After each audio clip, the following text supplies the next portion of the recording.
That's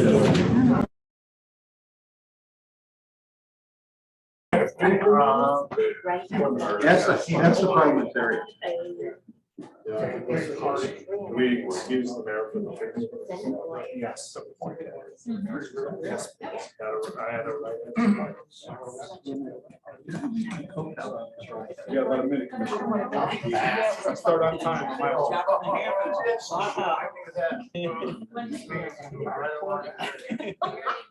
Yes, I'll leave an iron fist.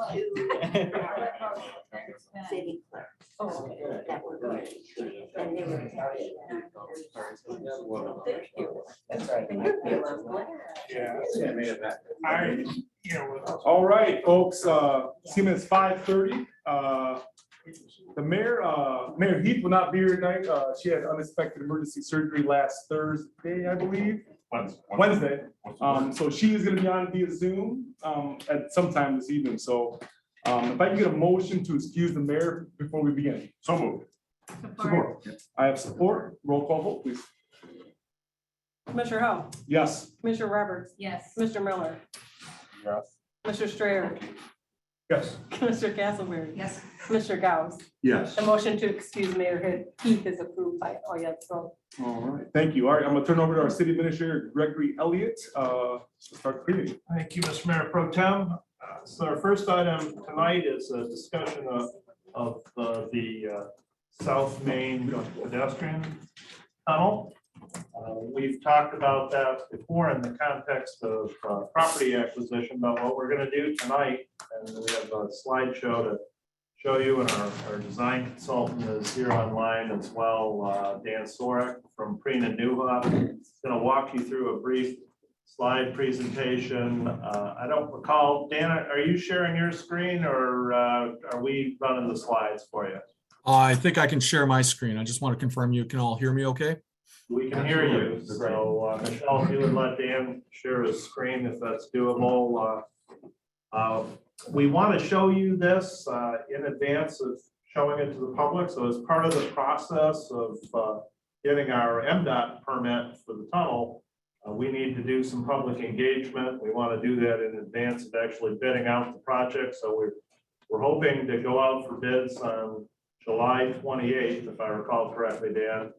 And so we're after Dan shows you the slideshow, I have a little bit of discussion about what form that would take, but we had it in mind that we put it up on the website and then also have an open house here at Chambers sometime in July. But Dan, I'll turn it over to you to kind of explain where we're at from a design standpoint so far. Okay. And again, just to confirm, everybody can see my screen okay? You can see the first slide? Yes. Okay, excellent. All right. Thank you, everyone. I'm honored to be a part of the commission meeting tonight. So without much ado, I think everybody's familiar with where we're looking at. It's the Kiwanis Trail crossing just north of Beecher, just north of, there's a existing rail line there across M52 / South Main Street. So here's an overhead view of what we're looking at for the proposed path crossing, looking straight down on what we're proposing. And we're going to be reconstructing much of the trail east and west of M52. And that is to design a ramp down to the tunnel that is safe enough that meets ADA compliance without the requirement of any handrails or any landings. So I think it's 4.5% slope coming down to go under the road through there. We are designing some staircases on either side, and we're also designing some at grade access, again, some sidewalk down to the path from the surface of M52. So just moving on, and we're going to look at the east side first, just a little zoom in of where we're looking. The path is moving a little bit further north of where it currently is, just to give us a little green space between the gas station and the existing path, or the proposed path. Here is a couple of multiple views of the concepts of what we're looking at. We're about 50% of the way through our design. So we're still receiving a lot of feedback from city utilities, from private utilities, from MDOT. And MDOT received a set of 50% design drawings to review some of the structural elements. Of course, this is in the right of way. But this is a look of what we're looking at. It's a looking to the north, that top photo that shows a block wall that's going to be built as a terrace. And of course, you're looking at the stairs that come down.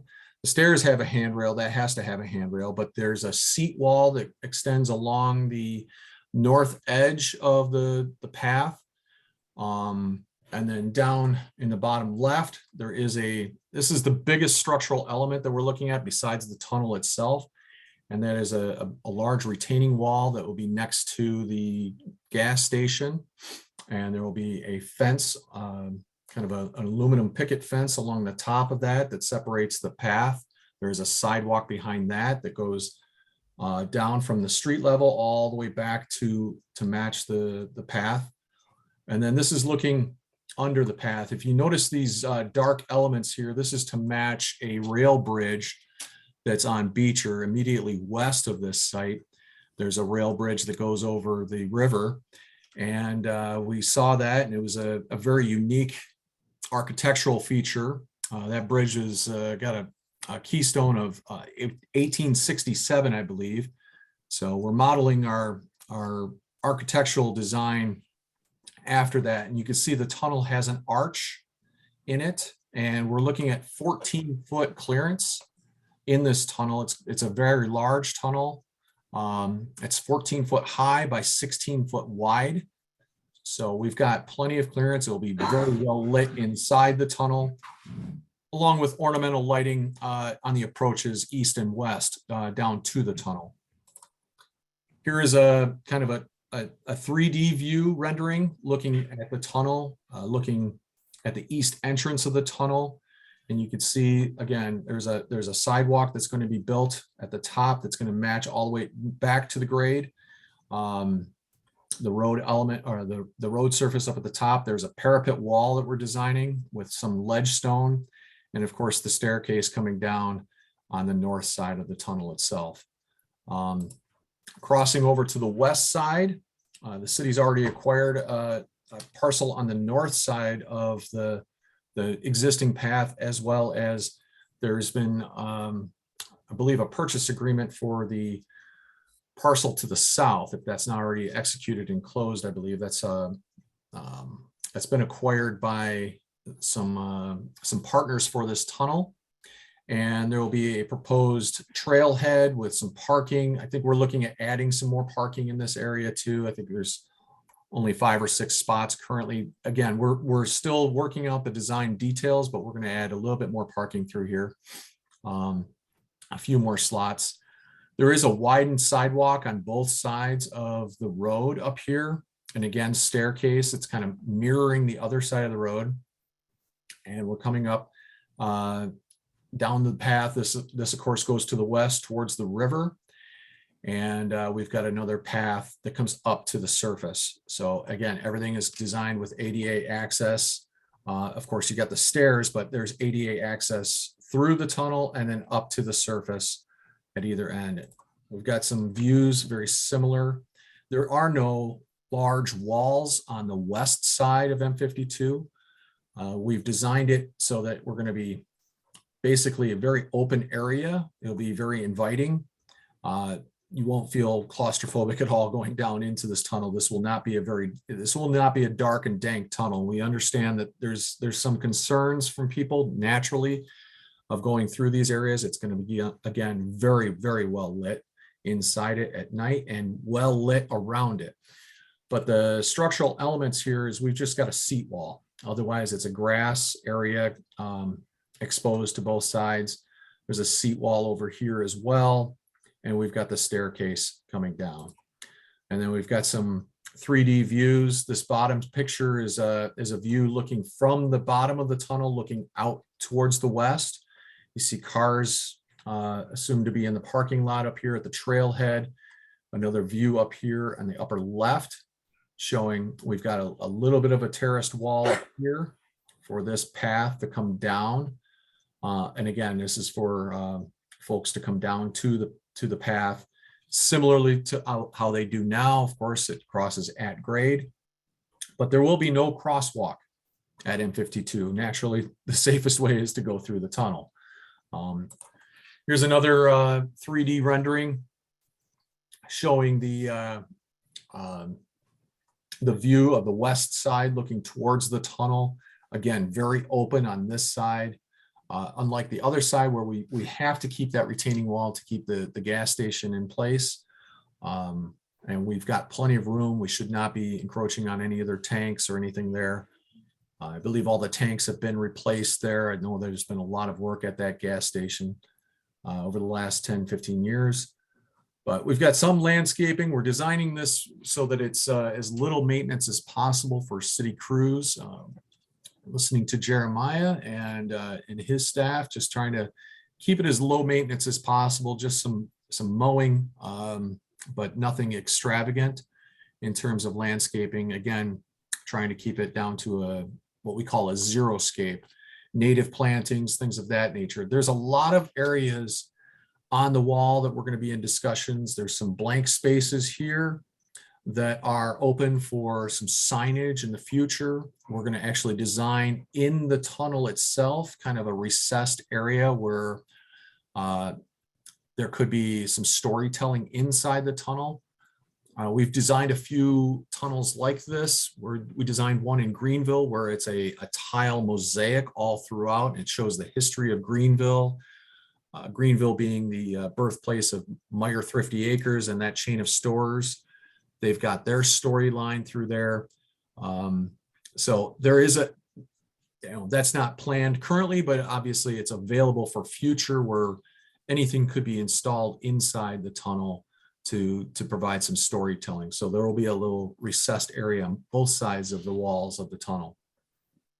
And again, there's some ample room here for some storytelling. I think in the previous slide, you can see we've got like a logo and some of the stone here.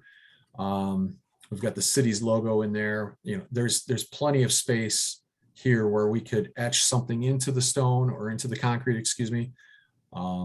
We're trying to design it so that it's easy to clean in case anybody else decides to add their own personal artwork. We want to discourage that, of course, by adding some of our own intentional artwork in the future.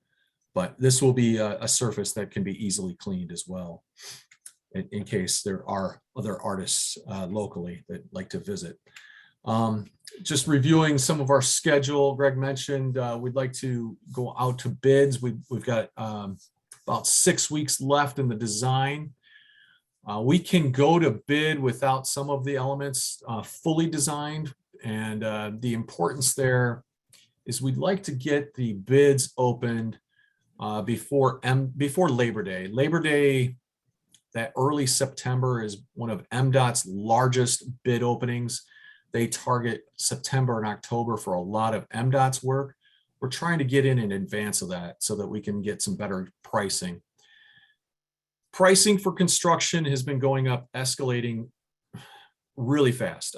We've seen prices go up 20-30% over the last couple of years. Labor shortages, material supply chain, supply chain issues have caused some delays. We've had some construction projects where we've had no bidders, and that was like early this year where, contractors are booked. They're very busy. But we're very comfortable doing this in August of 2022 with a construction window. As you can see there we're looking to start some of the clearing, some of the demo, and the just getting the site ready in the late winter, very early spring. And then usually about when the frost laws come off, that's when contractors typically bring in their heavy equipment and start their earthwork. And the construction we would envision would be starting on the west side. And when we're designing a tunnel like this, the first thing we have to think about is storm drainage. So drainage is the first priority, making sure we can drain the bottom of this tunnel, and we can. with a gravity outlet out towards the river. There is a small ravine over there where there is we can outlet the storm, and there is we're going to have to design some under drains because we are going to be below the groundwater table. So that will all be designed to go into that storm drain and into an outlet to the west there. So that's the very first thing we're going to be building. They can start doing some of the earthwork and cutting down this area before they even start doing any lane closures. But what we would envision is the lane closures would probably be shifting M52 down to 2 lanes, one north, one south, over on the far east side.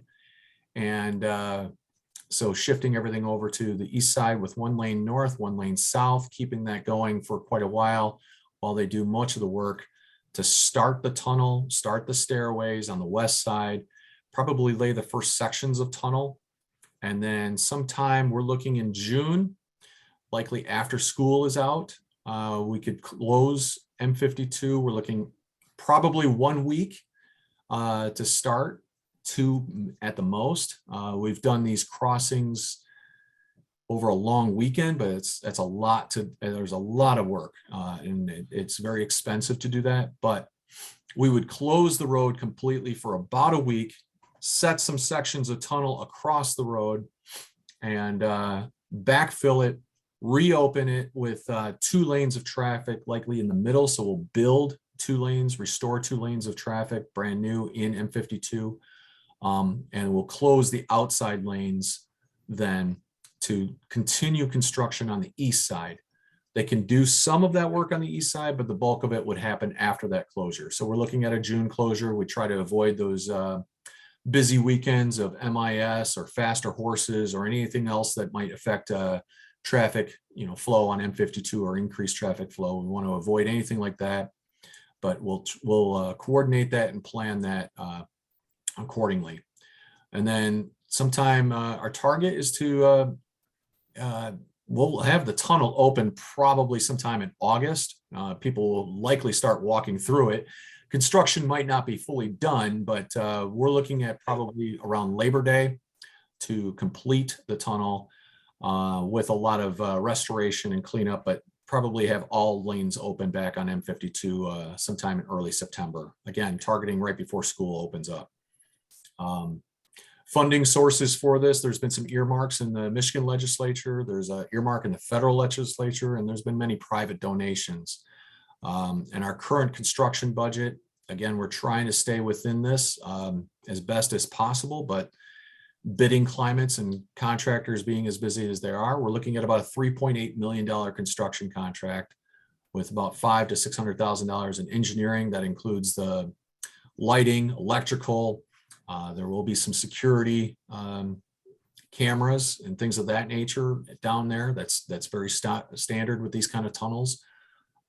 We've designed a few of these, and then we've got about $130,000 worth of utility location. So as you can see, we're looking at a project that's going to be north of $4 million. Also, some of the partners that we're working with, just want to give it the customary shout outs, if you will. Of course, thanks to the city staff, Greg's staff. Lenawee now has been instrumental in working through as a fiduciary on a lot of this. We've been working with MDOT. We're going to be working with the railroad. I don't think we're going to have to do any closures at the rail, but our lane closures we are currently planning to have those tapers and lane closures be fully back to normal by the time we get to that railroad between Beecher and the path. The Kiwanis Club, of course, has been very instrumental in this. In the Regional Trail Authority, Lenawee Community Foundation, Manic Smith Group has been a local sub-consultant for us. They've been doing a lot of the site work in terms of the surveying, soil borings, some of the environmental, and they will have some staff on site during construction to do the construction inspection, and we'll be working with them in managing the project.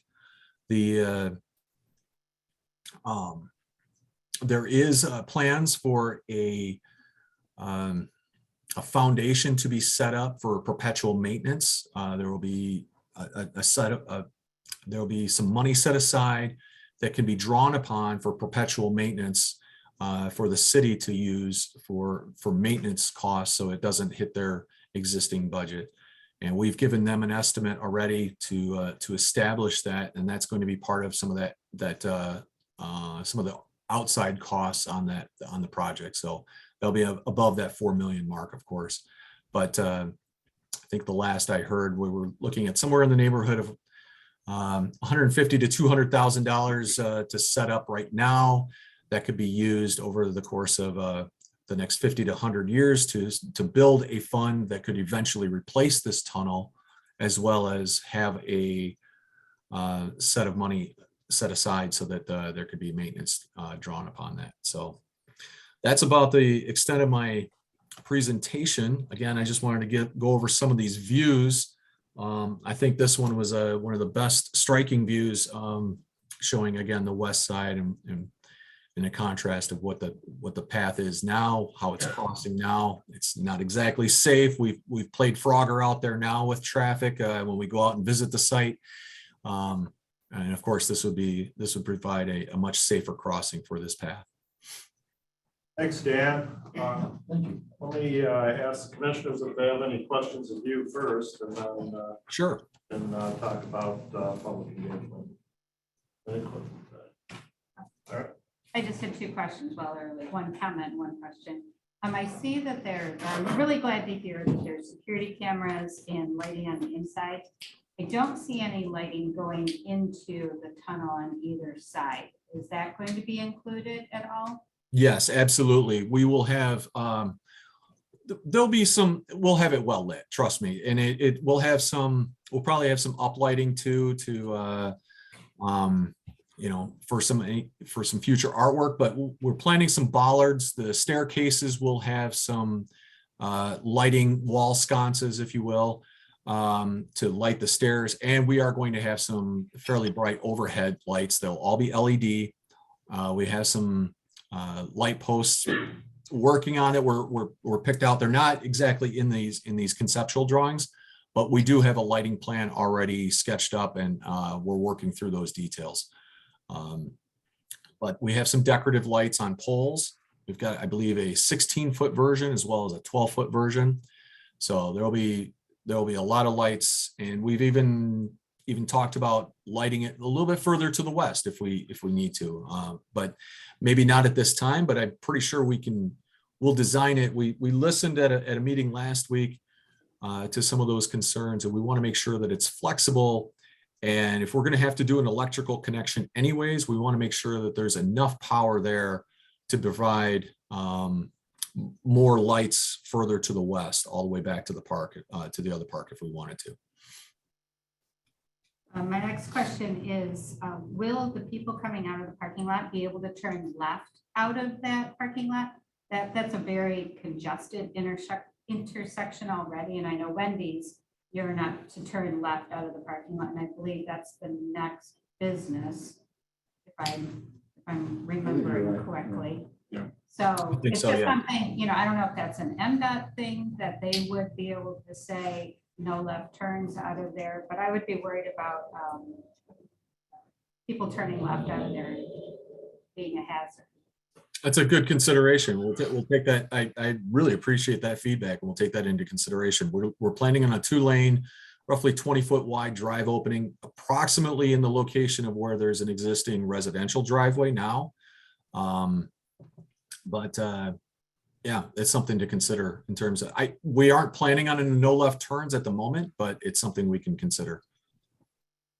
And my last question, it really isn't a question, it's more of a comment. It's something I suggested or requested before, is it would be really nice to cut down on a lot of the mowing that the city has to do and use more native grasses and plants so that we can do less mowing. So if we don't have mowing in the area that we're seeing right now and can use other kinds of plants, I think that would be a great feature to start to move towards more of a friendly, environmentally friendly area. And to that point, we are currently not planning on any irrigation for this, because the more we irrigate, the more we mow. So, yeah, that is definitely part of our landscape architect's work to design as much of a xeriscape setting as possible. So that, again, where it might be mowed just a few times a year versus on a regular basis, weekly or something like that, where, you know, like parks are normally mowed. But yes, we want to limit the mowing as to as small of an area as possible and as infrequent as possible. Thank you. Other questions, Ben? Doug? Dan, this is Doug Miller, right? I missed, I guess, how long is the tunnel? Just the tunnel? What's that distance? I want to say it's about 160 foot long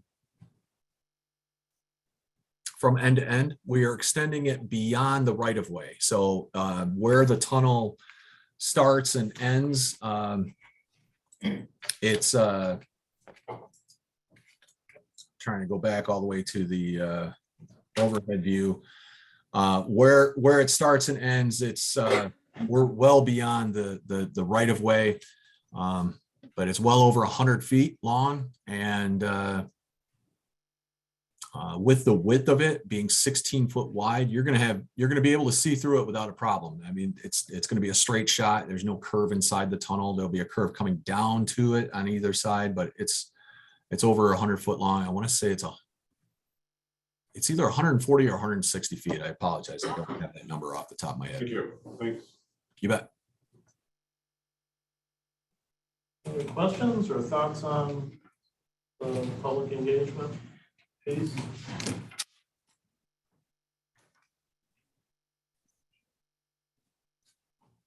And well, like I say, I think we'll probably end up having an open house here in Chambers in July. We'll get it up on the website as well. So that the public has a good chance to know what's going on and what it's going to look like before we actually go out to bid. Make sure we comply with those requirements as it relates to that. All right, Dan, thanks very much. Thank you. And Thank you. presentation, appreciate it. So, second topic for tonight, or a series of related topics, are special events, street closures, and parades. They're all, like I say, related. We get more and more requests for closing streets. We get more and more requests for special event status. As you'll recall, last year we added some events as special events so that they would be able to have food trucks in the street, because you can only have food trucks in the public street if your event has been designated a special event. But we don't have any real criteria for considering whether or not something A should qualify for a street closure, B should be a special event, and then the related topic is parades. Chief Emmerich gets requests to allow parades on public streets as well. Not as disruptive as the other two, but also a situation where we don't have a set of established criteria for that. And the problem is compounded by the fact that currently we charge a fee of $75, Pat, to close the street. So you can close this block of Mommy Street out here for $75. Related to that, because it's only $75, what we do to close the street is put up one barricade at either end. Very easy to drive around it. Last month's first Friday, it was the car show people doing it, but it could have been anybody driving around those barricades where you got a street full of pedestrians, and that's a problem. So it occurs to me that we really should be barricading the streets in a safer way, and I know the chief has some ideas about how to do that, but that then relates to the fee that we charge. And so the fee we charge really should be high enough to do the job right, barricade it the right way, make it safe, have the right amount of personnel there to do that, which then also has some effect on the number of organizations that are going to be able to request street closures. But right now, the barriers of entry are so low that really anybody could come up with any idea and ask us to close a major downtown street. We don't have a policy saying, that allows us to weed it out. So I want to just throw that out for discussion amongst the commissioners. I know Matt has given it some thought in terms of, what it might cost. Eric and Vince have some concerns about how that it should be done in a safe manner. I just want to have that discussion for a little bit tonight. Obviously, we're not going to solve the issue tonight, but give us some direction at staff level as to what we would like to see us do so that we can bring something back to put in place as a policy. Going forward. Matt, anything you wanted to add in terms of the research that you've done? So I was looking around at other municipalities and what they did. It was rather hard to find a lot of the information. So in some cases, it seemed that a lot of municipalities didn't offer street closures to anyone. It was strictly held to city organized events. So that was one thing I found. And then there was just fee structures they had set up differently. So it was kind of how we have it set up now, where it's a barricade delivery fee, barricade pickup fee, a fee for a local street closing, a fee for a special event, a fee for a major street closing. And then they also had cleanup fees and sale of signs. A couple different options that we can look at moving forward. But quite frankly, what I saw is a lot of them didn't offer closures. Michelle's in here for the discussion tonight too. She probably has more experience with this than anybody with First Fridays. So she's here as a resource for you as well. Chiefs, anything else you want to add to my comments? Not anything specifically additional. I mean, there's a couple things that we look at from the fire department side is keeping at least 20-foot access road through the entire thing. That way we can get our apparatus through if need be. But then at the same time, barricades that are going to keep the public safe. So that's our concerns. Chief Emmerich, I'm not sure if you. Yeah, I mean, we looked at a couple options as far as barricades are pretty pricey. We want to avoid any type of incident like we had similar to the protests a couple years ago where people can come in and we have problems that way. Essentially, short of a grant, I don't know that we would want to explore those. The system I looked at was 90,000, and that was just enough to close, one end and the other. It's got a trailer, it's got a delivery system. It's a steel structure about this big. You can move it with one hand to allow an ambulance to get by, but to pick it up off of the trailer, the thing's got a lid. So it's pretty pricey. I don't know that we necessarily need something like that. If you noticed during the car show First Friday, we had some city vehicles used to block parts of the street. So just as big a deterrent at not much cost. So that's available. One other thing that wasn't mentioned for us specifically with parades, sometimes we get those applications a week, 4 days before the person wants to have the thing. So that timing for us is not great. Also, a lot of organizations ask for help in the way of reserve officers to assist with traffic and to assist with the closures. So we have about a dozen reserve officers. They're volunteers. They come in and suit up on their own time. They have regular full-time jobs. So when we get one of those and it's asking for help 3 days in advance, it's really hard to put that together. So if we can put some kind of time frame on that one, very helpful. Michelle, any observations you want to make from your experience? Just the public safety issue is huge, especially with First Fridays. The bigger they get, the bigger the crowds are. Last Friday was obviously highlighted that issue. The chiefs were there. We've addressed a couple things that we think are going to help. Reserve officers help with where the barricades are themselves, but it's not necessarily going to be possible every time to have a reserve officer.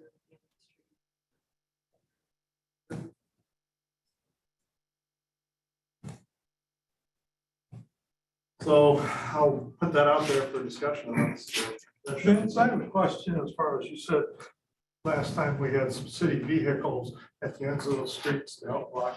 So are those vehicles manned? Well, was it a DPW pickup that we had? So we had sawhorses at either end, and then you had sawhorses on this end of East Maumee. Further up, you had the pickup, and we were trying to block off that space for the movie screen that was coming in. And what we found was that if someone is not standing right there watching it all the time, then someone moves the barricades, and I literally rode from one end of the block to the other and came back, 7 cars all across where this movie screen was supposed to be. Because someone had moved the thing and left it open, or they called their friend inside the show and they came over and moved it for them. So I wound up, we closed it off, we shooed everybody out, and I sat there until the screen got there, because there was no other way to keep people out. Okay, my thinking was just if there was an emergency, how quickly could we get an ambulance through there? Right, I don't know if we want to leave the keys in it or somewhere, or the person leave someone with the vehicle. How did we do it? Well, that truck was parked in such a way that you could have got around it. The street is wide enough that you couldn't park it, block the entire street. More of a deterrent to say, for a reason, it worked well. Well, I think that, I think Glad and I are the ones who can remember back when we used to have to approve every street closure, city commission did. And I remember with the former administrator, he took that out of our hands, which I love that, because, I love it to be handled administratively. Now, when it comes to policy, that's kind of throwing it out there without me having to think about it. I think that one thing the city staff should consider is that how much cost it takes with every moving piece, like barricades, reserve officers. I don't know how much the fire chief is, with the staff, but everything the city should not spend money on closing streets. We should at least be neutral. We don't need to make money, obviously, but we need to be neutral. So, and obviously downtown should close a little bit different than neighborhood ones. Like we got one today for the camp on, Parish Park, because we have businesses down there. And we've all heard, I'm sure, about different street closures and whatnot. So I think a policy should be in place. I didn't know it was $75. That's crazy to me. But again, I think if city staff gets together and brainstorms in a meeting, how much it actually costs to close the streets, and then bring the cost back to us, and then now we can start thinking about the policy, what provisions need to be in there, because again, like you said, Greg, anybody can close the street down for $75. And we need to have some parameters around that going forward. So it's Price has to be high enough so that we can staff it correctly. Right. Yeah, there should be a checklist of some sort too, because of the variety of different things that could happen, including cleanup and all the other things that need to be on that list. It's gonna get that price up pretty quick if people do not take care of it. Plus, I think they need to be applying way before. Oh, yeah. Okay. Yeah, that's not a secret. Weeks or It's like, months, it's gotta be something that's planned way ahead. So I was at the last car show, and it was kind of tenuous to watch the cars leave early before the event was over, with the streets filled with strollers and people, especially old people, like my age, that were not getting out of the way in a prompt way. And they were very polite, the cars were very, but it's a hazard. This might go off topic a little bit, but it pertains. At the last car show, I thought it was very well attended, good show. I was recently at a big event in Ann Arbor, Taste of Ann Arbor. And as I'm walking around these big events, I'm always looking around and going, okay, if some kind of shooting starts to go down, because this is in the news all the time, what's my plan? Where am I going? And then I got to thinking, I was in Ann Arbor at the Taste of Ann Arbor, and I'm looking around and I thought, okay, who in this crowd is actually here to protect me when somebody starts shooting? And I think that we should think about, these kind of things, because our First Fridays have become very popular. And given the world that we live in now, I just think that everybody has to be thinking about these things all the time. On a city-wide level, but also on a personal level. If something gets crazy, what am I doing? But also, has the city talked about this? You mean police presence at events? I would say undercover police presence and Yes, something to be said for uniform. too. Yeah. One thing that I would like to, if we go the route of policy, and even if we don't, be cognizant of always closing the same blocks, the same streets, so the same businesses seem to get affected all the time. We all say we want a vibrant downtown, but we just need to think about that. How does closing this set of the street affect the businesses that are on this? I just want to mention something when it comes to the actual, the barricades and stuff like that. It's a pricey solution, but I've seen it work in other cities where rather than having to move barricades in and out, they actually plant bollards that sink into the street, and then they can pull them up to close off the street. They space them close enough together that no car could drive through, but they can pull them up, lock them down, and they stay in place, and nobody's going to drive through a steel post, you know, and you make them big enough. So I don't know exactly where you put them, probably at Broad and Maumee and at the other end and the same main. But and again, I'm sure, I have no idea, but I'm sure it's a pricey solution, but it may save on labor in the long run, and I don't know, just throw that out there. Something to consider, maybe research it. Is the $75 also charged for parades? But is There's there a no fee at all charge. right now?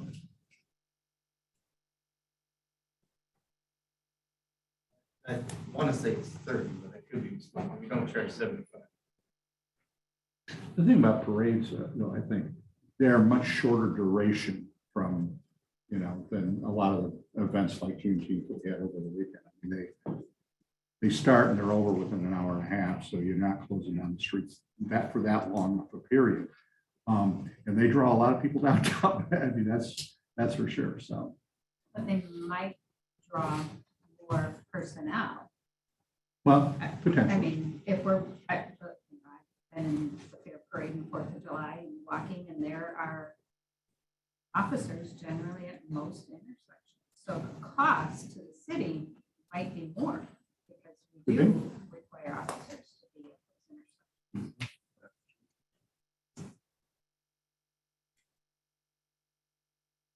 I always like to think, when it comes to the cost of closing on a street, I want to get an evaluation from staff and find out what that number is. And then I can start in my head thinking about what parameters, kind of like when we named, when Brad Watson, got that group about streets and alleys.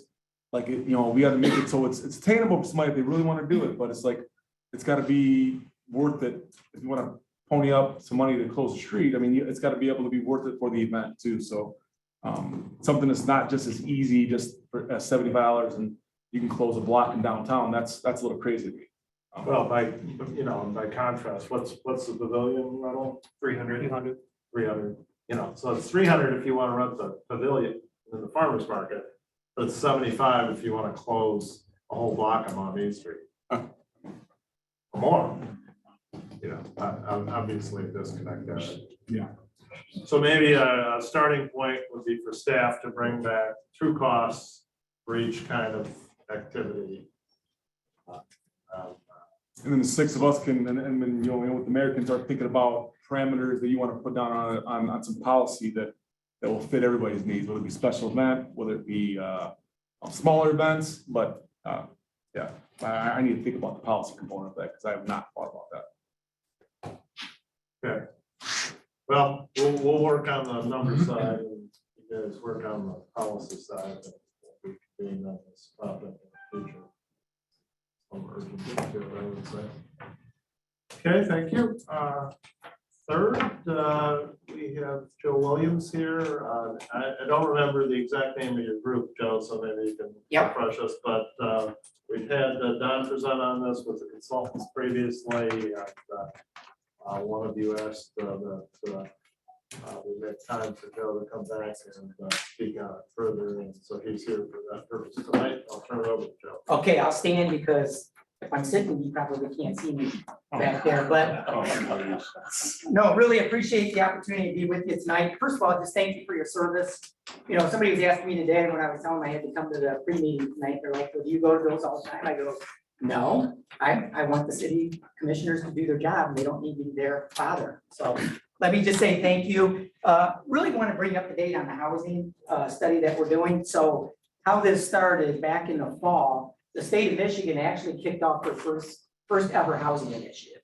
Because housing is a huge challenge, not just in the state or in our community, but nationally. I'm on the phone with 53 other CEOs of community foundations across the state every 2 weeks. And one of the top priorities in every community is housing. And it really ties back into the survey that the Lenawee County Government Group did, trying to identify what are some of the most important things that people feel we need to address in the community. Number one was mental health. Number two was housing. So housing is a huge issue here. And so as part of One Lenawee Group, which we've been meeting since 2008, every month, just kind of coming together to try to identify some of the most important needs in the community. And then how do we as we have no authority, but it's just a bunch of local business people and community people that want to make our community a better place, said, you know, we need to figure out a way to address housing. I actually sat on 2 phone calls at the state level on how they were addressing the housing initiatives. And after the county did their survey, we actually put together a proposal to the county for ARPA funding of about 2.1 million to do a housing study and to also look at, you know, can we help with water and sewer and some other things. So that's at the county being considered at this point in time. Part of that cost was to do a TMA, a total market assessment. What I did on your page that you have in front of you, I really just tried to give you a high level of what the TMA will do, what's the benefit to the city, and what's the benefit of the strategic plan. And when we submitted our proposal to the county, we specifically asked for them to cover the TMA, the total market assessment.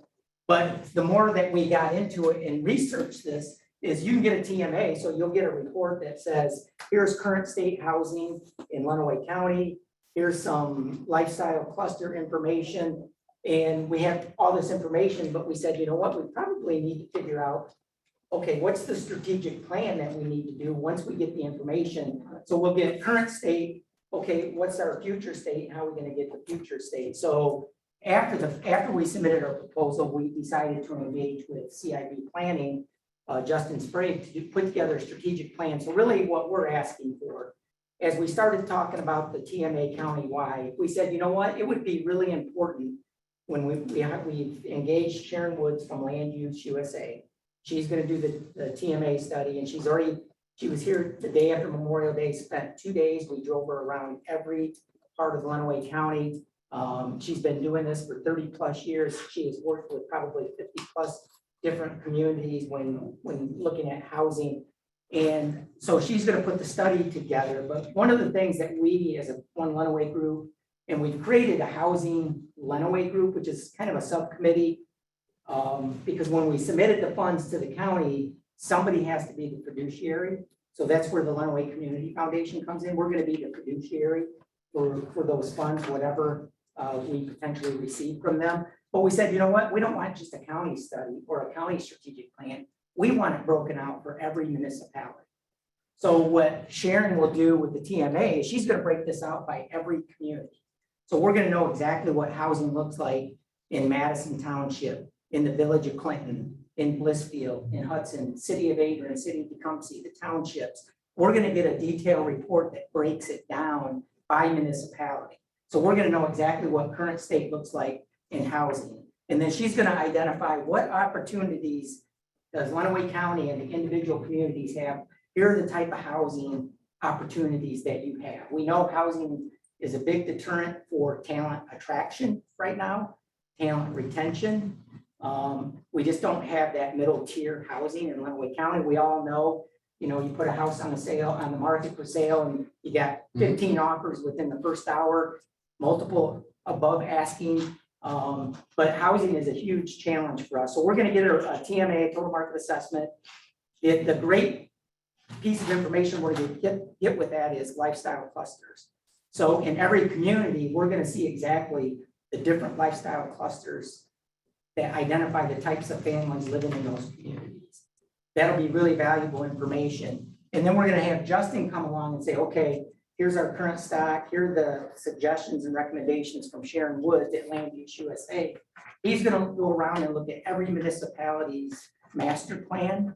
He's gonna look at all their zoning and ordinances, because there may be, they may recommend certain type of housing, but the zoning and ordinances in those communities may prohibit that type of housing. So again, we want to do this all collectively together. I would say, really the advantage of doing this, we've never done this countywide. We've never broken it out collectively by community.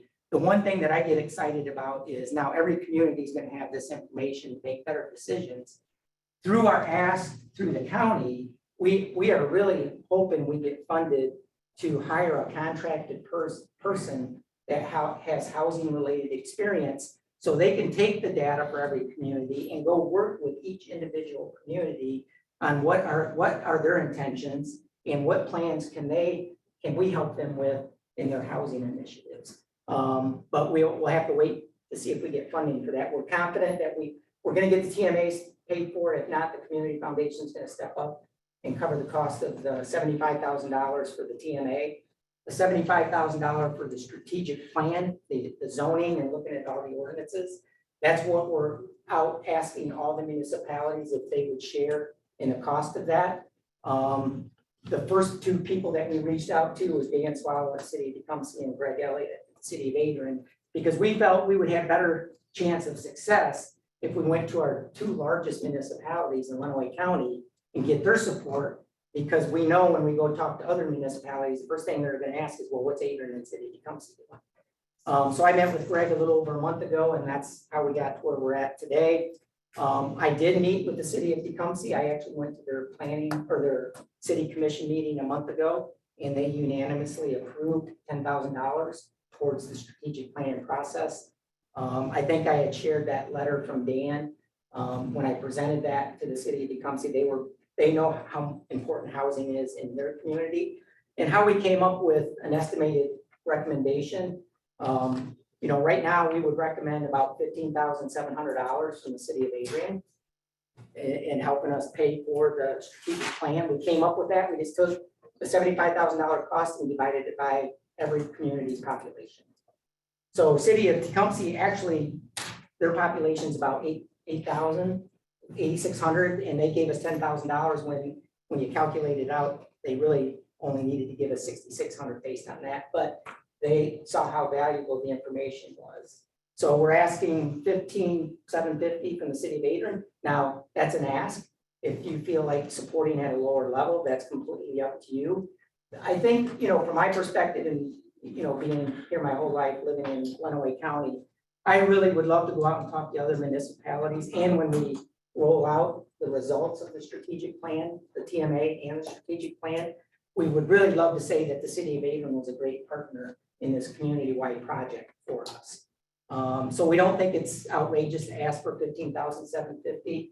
We think it's much needed. We will probably late fall get the TMA, and then shortly after that, we'll get the strategic plan. And we plan on sharing that specifically with the City of Adrian. Here's your total market assessment. Here's your lifestyle clusters for the people that live within the city. And here's the ordinances. Here's your master plan. Here are things that we would recommend that you change in order to attract the housing that they're recommending. So in a nutshell, that's the housing initiative that we're trying to do for all of Lenawee County and for each community and each municipality. So I appreciate the opportunity to present and ask for your consideration. I would entertain any questions. Joe, yeah, I can't remember, but I voted no on a pilot project on the old Garfield lot, pretty much based on no data. It's because the neighbors were concerned about the type of unit the state wanted to, a developer wanted to, get Michigan grants and stuff like that, but I didn't support it because there was no data behind it, right? And so that was way before housing became such a big issue, nationwide. So I think my concern was when Don presented, which I think from what I'm seeing here, is fixed, that, Adrian's always splitting the major part of the bills and everything, in the county, whether it be the trail extension out the Green Highway, whether it be anything. So I think that, from a fair standpoint, like be fair, I think that, taking that down from 30,000 to where our population is, in reference to the rest of the county, I don't think that's a crazy ask, so. And I think you bring up another good point that I failed to mention, Alan, is the data. So you're gonna get a lot of data. And I think the other advantage to having us do this process for you, it's a third-party process. So you're gonna have, you've got people writing grants for things within the city of Adrian. It could be blight, it could be other things. Now you've got third-party data to help support that grant application. And it's not just data coming from within the city of Adrian where they might question. Now you've got third-party expert data to support any grant request that you may be looking to do in the future as well. And so we'll get an analysis, if I'm hearing right, Yes. exactly what, what our needs are for our citizens. simply, Yes. So. Exactly. Yep, we would do a presentation, but obviously you get a copy of the actual report. You'll get 2 reports, the TMA, and then you'll get the strategic plan that they're recommending that you do. And again, I really look forward to the opportunity to partner with the city of Adrian, because I'd love to see the city of Adrian step up and take a leadership role in this, because again, countywide, it came up as the #2 highest priority of people and our citizens. Other questions? Have you talked with any other cities other than Bushfield, or I'm sorry, Tecumseh? Actually, met with Kevin Cornish over at Village of Clinton, and he is very interested in the whole zoning ordinances. But they're looking at participating. We've got some appointments later this week with some other municipalities, but we really knew that the first question we're gonna get when we go talk to the other municipalities is what's Adrian and what's Tecumseh. So we wanted to make sure that we got in front of you guys first, and because you're our largest population centers, we wanted you guys to be aware of this before we go out and talk to other smaller municipalities and townships and villages. I think I I agree. mentioned this to Don. We might be the largest population, but we also have the largest, at least I believe, the largest amount of non-taxable land Yes. in our city. Yeah. So between all the colleges, the county buildings, the city, the parks, the trail going through, our taxable base percentage-wise is lower, I would imagine. I was trying to figure out what that taxable base is with the city. 25% of our land in Adrian is not taxable. Right, so that's 25% versus you go to Clinton, I don't know, 10% maybe, or less. So we have to keep that in mind when we think, oh, the city has the most people, it must have the highest taxes. No, I mean, you bring up a great point, Mary, and I would say when we present it to the county, for the whole county wide, we're looking at this as an investment in our community where it can drive economic value for our community. We want to have buildable property that is gonna pay for services that the city provides. So we want it to be taxable property, because again, that's how our whole community wins in the end, is if everybody pays their fair share. But all the homes and everything that I think we'd be looking at, we're not looking to make them tax exempt. But, I'm not even gonna try to guess and project what TMA study. I'd rather just get the TMA and they say, here's current state, here's what we recommend, and then we'll make decisions based on that. A great point, Mary, I appreciate that. Gordon, you had a question? No, I was just gonna say that, we all know, and everybody knows how I feel about the east side of the city. And, affordable housing over there is a real issue. But it is citywide, it's countywide, as you said. Frankly, I understand exactly what Mary's saying about not having the total tax base that we'd like to have, let's say. Because, we're the county seat, that's where all the county offices are. But I think also being the county seat, we've got to show leadership to the rest of the county, and we should step up. I don't think $15,000 or $16,000 is a ridiculous ask. We spend a lot of money on a lot of other things. I think that's really reasonable. Well, and just to add on that a little bit, Gordon, obviously, so if you went out and did your own TMA and your own strategic plan with these organizations, it's gonna be a heck of a lot more than $15,000. So I think it's a good investment, but I appreciate your consideration. Any other questions I can answer for you? Thanks, Joe. Appreciate your time. Thank you. Thank you, Joe. Thanks, Joe. Yep. So I can bring something back for you in a future meeting if that's the consensus we got. Please do. Okay, last but not least, our city clerk has an update for you regarding our new precinct boundary lots. So, over to Robin at this point.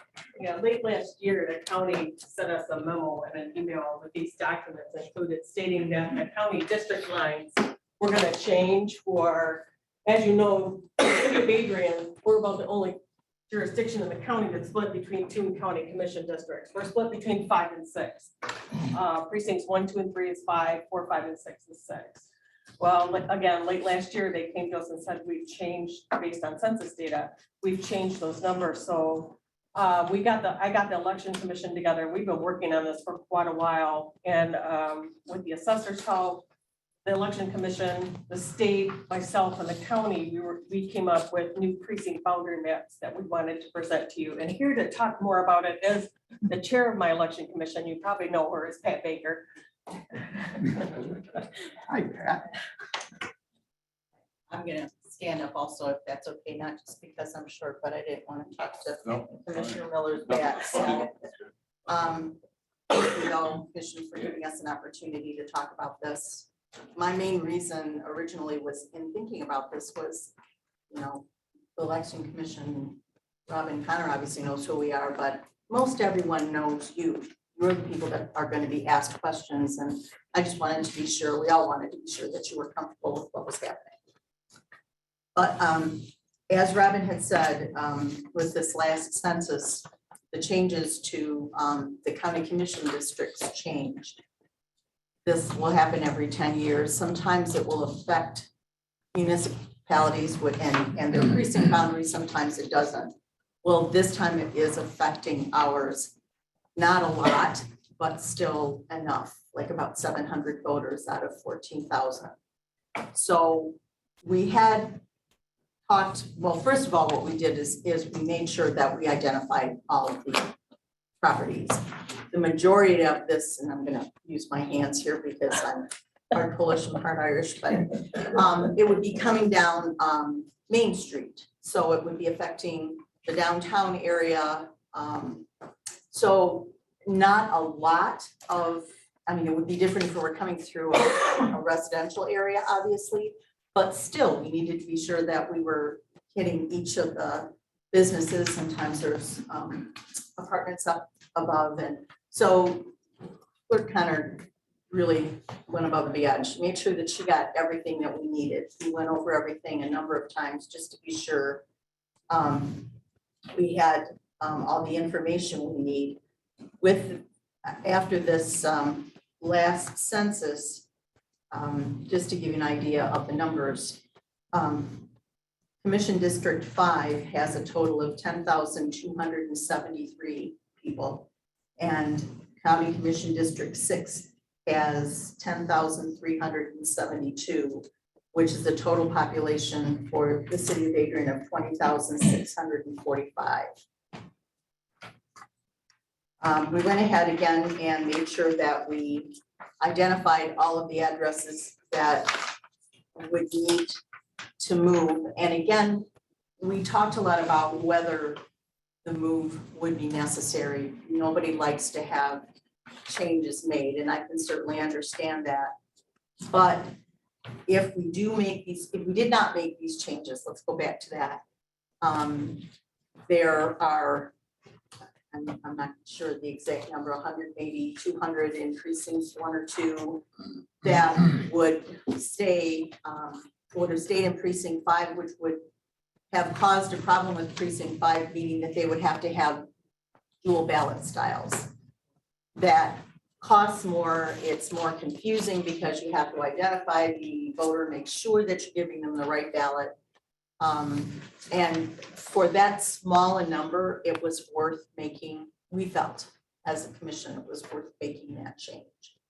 So it would definitely save money, maybe not a tremendous amount. And kind of you might have a better idea than I do on that one, but between that and the fact that when you are making changes and someone is gonna have a different precinct number, we all have to, the city would have to issue new ID cards.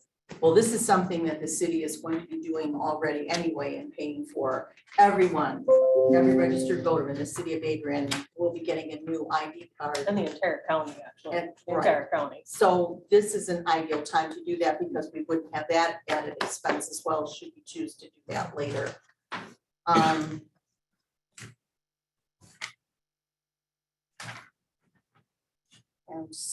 drawing a blank.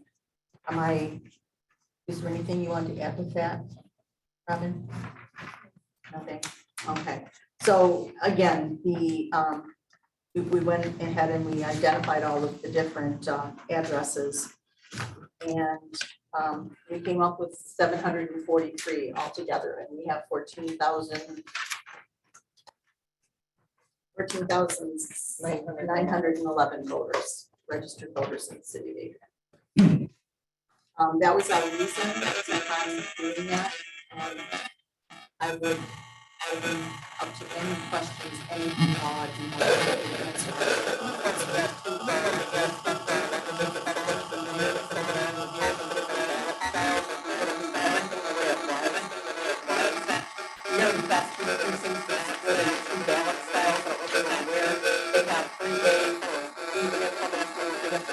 Madison, not only would that have split those, it would have split the county commission district too for all those precincts that we decided not, if we decided not to move them. So it would have been so confusing for election inspectors on election day to be able to determine which ballot to give the actual voter. I mean, I don't even know, we would have to go back and figure out how many Adrian Public School people that would affect Madison. So it could have been 4 ballot styles for 1 precinct, 2 precincts.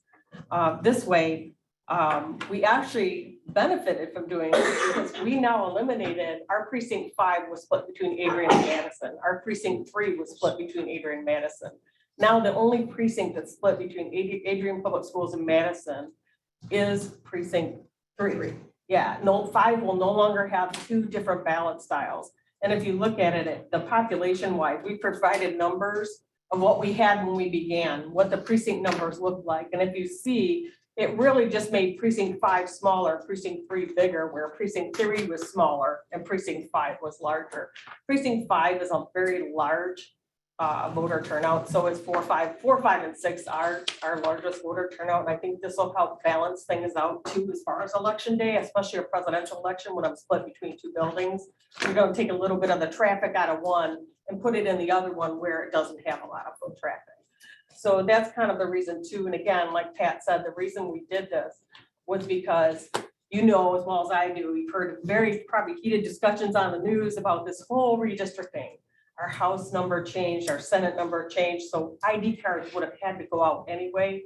And when we looked at the map, and there's the old map in there and the new map in there, you'll see that when we made these changes, we would have had to send an ID card out. It might have made us alter our decision whether we did or not, but because of the whole state redistricting, it made sense to do it now. So that way we're not paying for an additional set of ID cards to go out. We had to incur this cost anyway, and it just made more sense to our voters. And the nice thing about where we vote, we're lucky. Most jurisdictions don't have it as lucky as we do. We have, Tecumseh has 3 voting locations. We have 1. We all vote in the Lenawee County Fairgrounds. So even though we made these changes, it's really not going to affect our voters because they're going to vote in the same place. They're just going to walk to a different booth, as you guys know, because you guys come to the polls. You see the way they're set up. All 6 are in the same building. The only time, and again, a presidential might be a little harder because some of those in 3 went to, or 5 went to 3. So they would just vote in the ag building. They would just go across the parking lot. So even then, it's really not a big, it just makes more sense for us and my election inspectors. Plus, I don't want them to quit. I really don't want them to quit. And again, if you've ever seen the computer they use for elections, they would have to pull up a whole nother screen to tell them, or we would have to train them as to which ballot. And again, these precinct maps only affect voting. They don't affect anything else. Anything else. I checked with the assessor, I checked with the county, I checked with our engineering department. It doesn't affect any other group or any other department but mine. And it's only during election time. And you know, as you can see, there are comparisons in there. But the first thing I did when I found this out was I called in the election commission and said, you guys have to help me with this. Because it is very confusing. And again, there is a list of the addresses and I put those up for Pat. These are all the addresses that were affected by it. I'm not sure what the voter turnout are for those addresses, but again, it will take a lot of stress off my precinct 5, and put a little more stress on my precinct 3, which needs it. If you guys have any questions at all, does that make sense? or- Yeah, I just, for clarification purposes, I think I know the answer, but historically, the county District 5 and 6 are a straight overlay to our precincts 1, 2, and 3, 4, 5, and 6. So the county's changing their boundaries. All we want to do is change ours to match. To match the that, county. exactly, So- thank you, yes. So they'll overlay, Yes. that, Yep. the Yep. District 5 and District 6 will be an exact overlay of precincts 1, 2, Yep. and 3, 4, 5, and 6. Because otherwise, thank you, very good point, we missed that one. Yes, because otherwise they would not have been. And again, it makes it really hard on election day when you're dealing with multiple ballots and having the county prints our ballots and they have charged us to print those multiple, and we're not talking a big sum of money, but it is. I try to save as much money as I can because they do charge us a lot to program the cards and everything for the election, which would have been a little harder also. So did you say 700 addresses out of 14,000 are moving from It will move from 5 5 to 6? to 1 to, no, 6 and 4 were not affected I'm at all. talking, but I'm talking about Lenawee County, The commission, yeah. talk about Oh, commission I'm sorry. districts. Yes, they will move from Yes. 6 to 5, 6 to 5, right? okay. So they're Yeah. gonna move from 6 to 5. Yeah, they said we had too many in 6 now and they wanted us to move them. And the state actually moved them. So it wouldn't have made sense for us because the state went based on what the county gave them, information the county gave them. So my district numbers would have changed anyway. So it did, it just, everything kind of fell into place where it just made sense to do it now. And again, it's no more cost incurred to the city because we have to send them out anyway. Thanks, Robin. Thank you, Pat. We have a resolution to approve these changes on the consent agenda. With that, there are other items that the commissioners would like to talk about. Anything else left? Real quick, because again, I'm beating a dead drum here. Since he's here, can we get a pickleball update? Sure. Because there's some citizens that are really wanting to know what's going on. Honestly, Jeremiah wanted to give you a pickleball update tonight, and I said we had a He can summarize full it. agenda. That'll be so fine to summarize. I just need to get. Give us a 10-minute version of Yeah, pickleball. Good evening.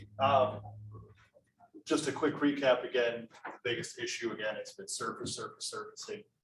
We've had a huge issue with finding vendors and companies that would address the current state, the original spot of the Riverside ice rink.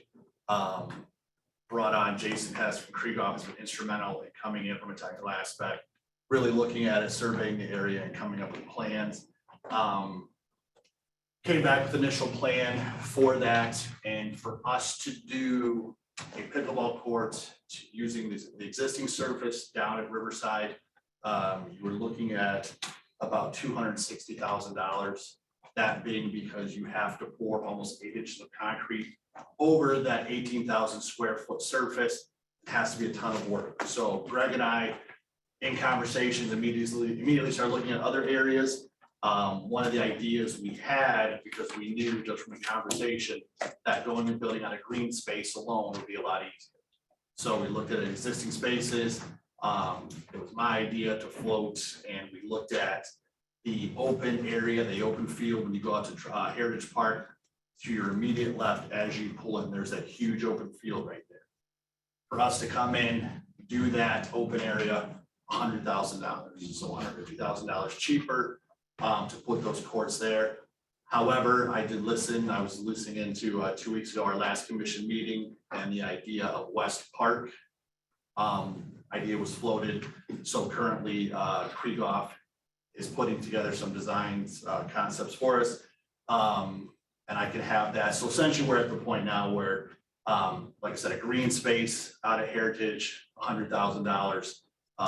It would roughly be the same at West Park, other than having to add some parking, a little bit of clearing the areas. So at the next commission meeting, I'll have those concepts, those prices, and then from there, you can tell me where you want it to be. I've already been looking at 250,000 at Riverside, 100,000 roughly at Heritage Park, or obviously if they were over the $100,000 figure, put it at West Park simply because we have to clear a little bit of the area.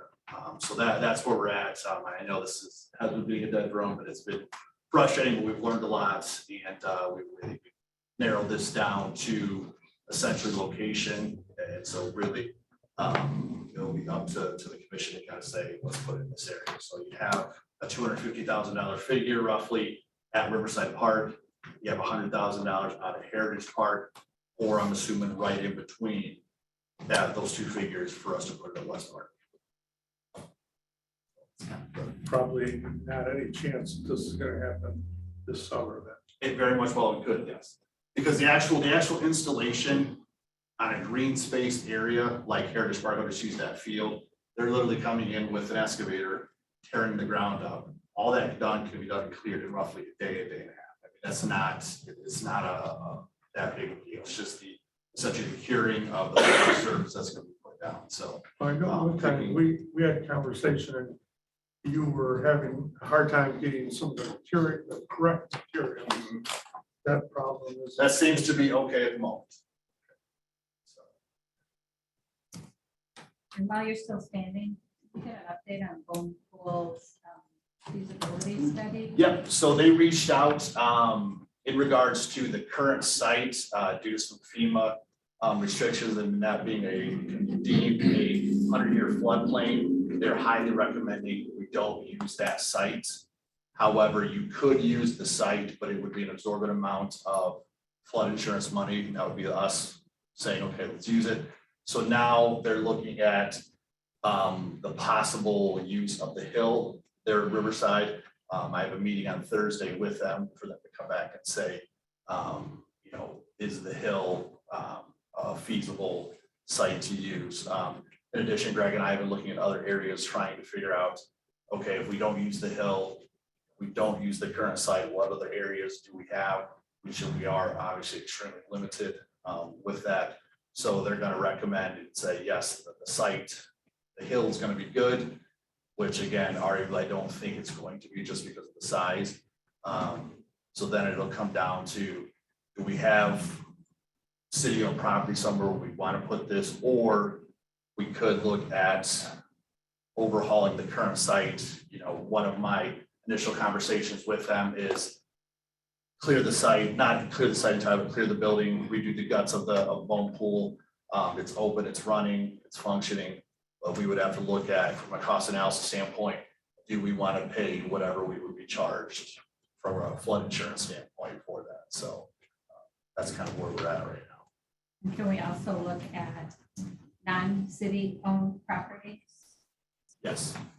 So actually, Jay and I have had conversations about some of the property just over near the farm, different areas like that. But yes, we're looking at different options. But again, we're trying to focus in on city-owned properties at the moment that we can say, okay, this is enough space, centrally located to where we're trying to go.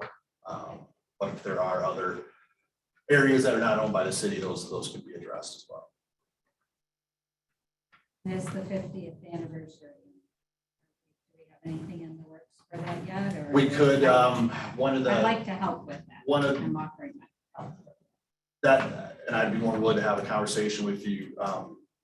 One of the issues that we've had recently with the free opening of Bone Pool, it got out of hand. It was almost mob mentality with people trying to push through the doors.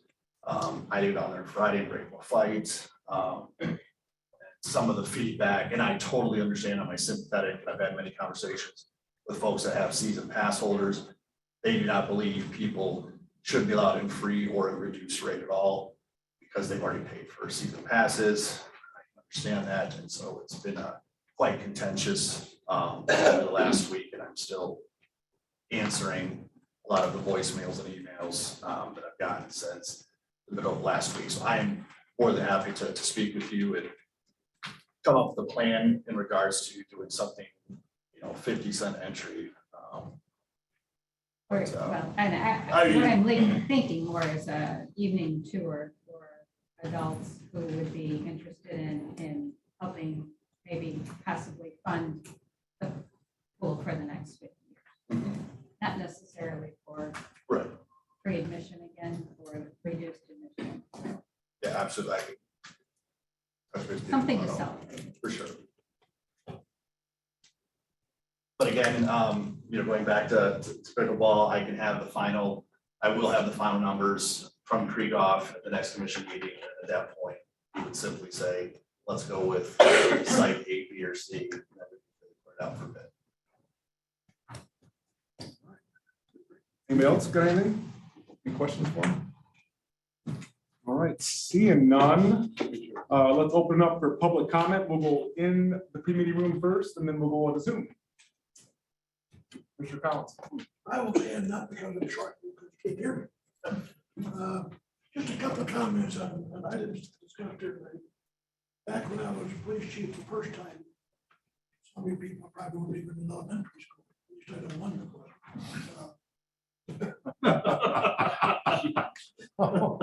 When we had street closures downtown, the organization that sponsored that closing also had to supply security, whether it be contractor or within the organization.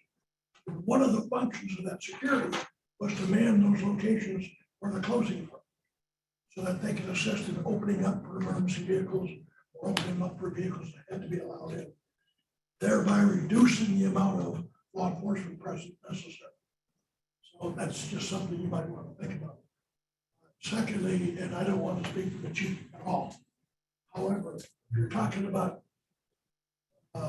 uniformed or covert police presence, you're going to drive that cost of that event up dramatically by having 4 or 5 more police officers. Just offer it. The second thing, as to with Joe's presentation, as we all know, economic development has been a hot topic of discussion in several areas for the county the last several months. I personally believe that housing is a strong driver for economic development. As Joe said, it retains expertise, it draws expertise in, and it keeps families here. I think what they're doing is both laudable and should be supported.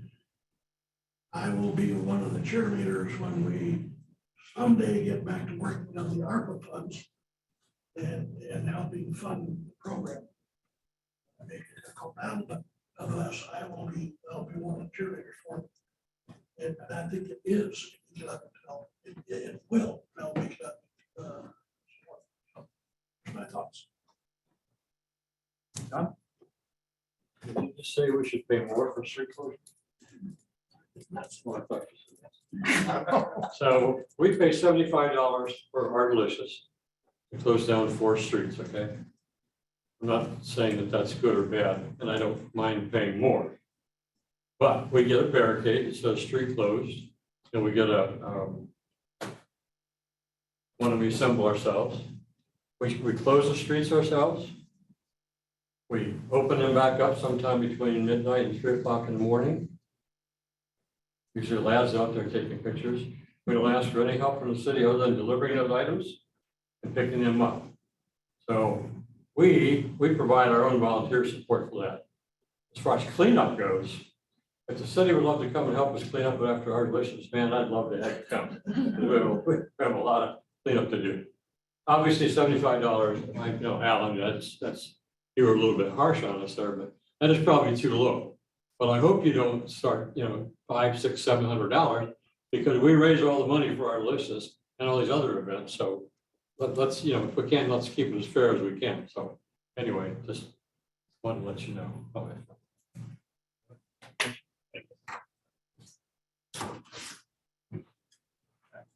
Ken Tokars, want to talk a little bit about the Phoenix and just what's going on here.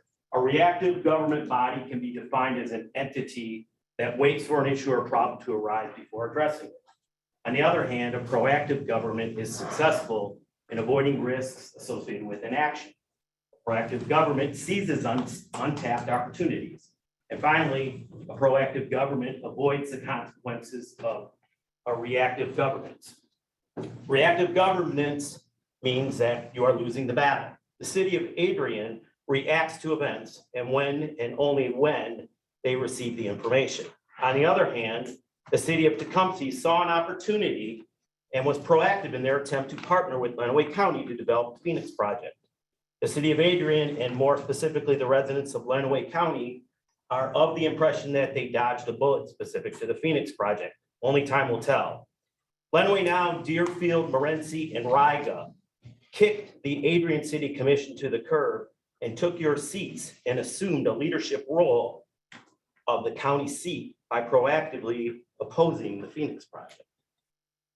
The Adrian City Commission, in their mind, is still waiting for a quote unquote event to take place before they will act.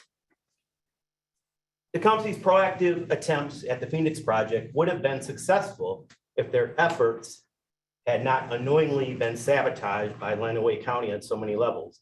Inexperience, mismanagement, poor communication, a lack of transparency, and location. The Phoenix project was a shot across the bow and should be looked at as an attack to disrupt the balance of the county seat.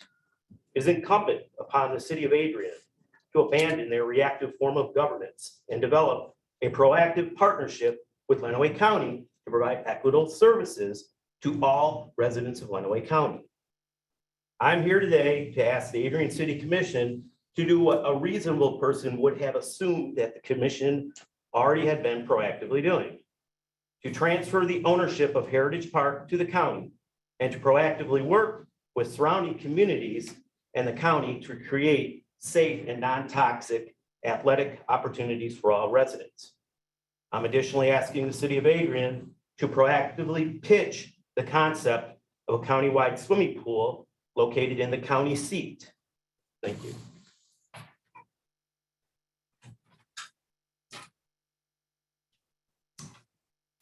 All right, seeing no more public comment in the chambers, we'll go to Zoom. Please state your name and your address. Hello, Joaquin Ramos. Can you hear me all right? Yes. All right. Joaquin Ramos, 422 South Winter Street. You've heard of me a couple of times. So just real quick on a couple of topics that were brought up. I would like to make a point with the road closures of my experience is very similar to Don's of you guys dropped them off, you picked them up, we had to move them, assemble them all ourselves, and had to be the ones to man them. Didn't ask for any cops or anything. And also there's probably quite a bit of difference between downtown road, like, right there by your four corners, and some other road in the city that is only really used for residential. And of course, I'm sure there should be a difference for things that are in a particular economic place as well. So if you're going to talk about changing the fees, I would say that it should probably be tiered. And again, not all organizations are getting a whole lot of help besides just things being dropped off and picked up. Again, similar to what Don brought up. And then also with the whole housing study, of course, there's a whole lot to talk about. And of course, it would be great to have some more knowledge and some more ideas of how to fix some of the issues we're dealing with. And of course, Adrian does have a large amount of population, but we also do know economically that a large portion of Adrian, East Adrian, is struggling significantly more in housing and economics than the rest of the county compared to the rest of the city, compared to most of the townships. And of course, if you'd like to hear more about that information, it has been discussed quite a bit at AENP, which there will be one tomorrow. I'll, of course, speak more during your next meeting, but that's all I have for now.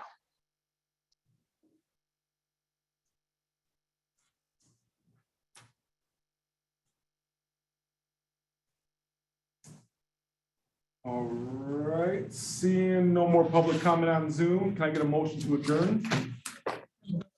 Support. All in support, say aye. Aye. See, about 10 minutes, 7:10. You good, 7?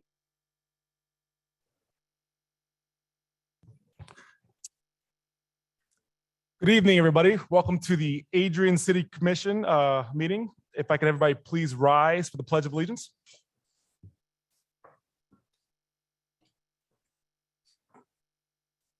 I pledge allegiance to the flag of the United States of America and to the republic for which it stands, one nation, under God, indivisible, with liberty and justice for all.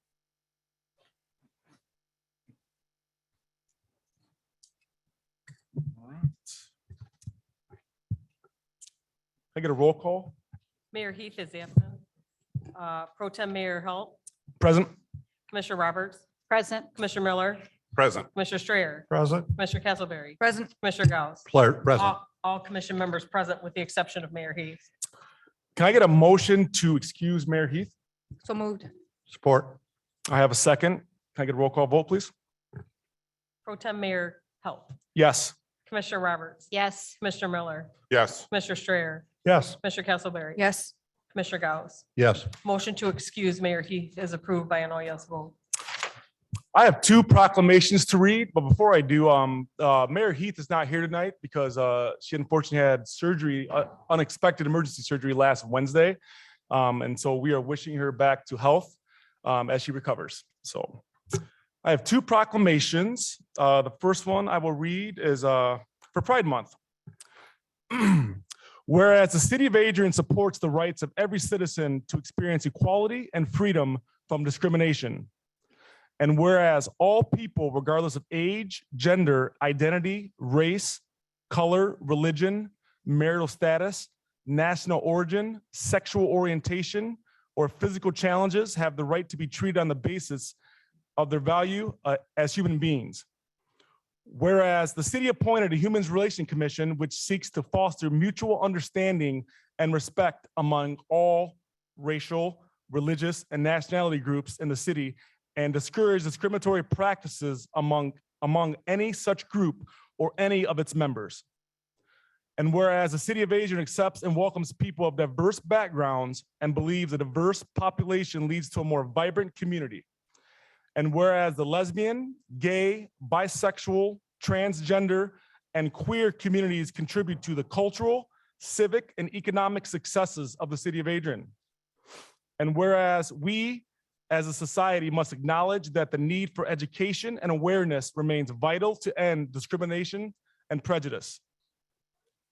Now, therefore, I, Mayor Heath, Mayor of the city of Adrian, hereby proclaim June 22nd or June 2022 as Pride Month in Adrian, Michigan, and encourage our residents to reflect on the ongoing struggle for equality members of the LGBT community face and celebrate the contributions that enhance our city. Okay. The second proclamation I have is for Juneteenth. Whereas President Abraham Lincoln signed the Emancipation Proclamation on January 1st, 1863, declaring the slaves in Confederate territory free, paving the way for the passing of the 13th Amendment, which formally abolished slavery in the United States of America. And whereas word about signing the Emancipation Proclamation was delayed some two and 1/2 years to June 19th, 1865, in reaching authorities and African Americans in South and Southwestern United States. And whereas the Emancipation Day of observations are held on different days in different states in the South and Southwest and in other parts of the nation. And whereas June 19th has a special meaning to African Americans and is called Juneteenth, combining the words of June and 19th, and has been celebrated by the African American community for over 150 years. Now, therefore, I, Mayor Heath, the Mayor of the city of Adrian, do hereby proclaim June 19th, 2022 as Juneteenth in Adrian, Michigan, and urge all citizens to become more aware of the significance of this celebration in African American history and the heritage of our nation and city. And now we have a badge presentation by Chief Massengill.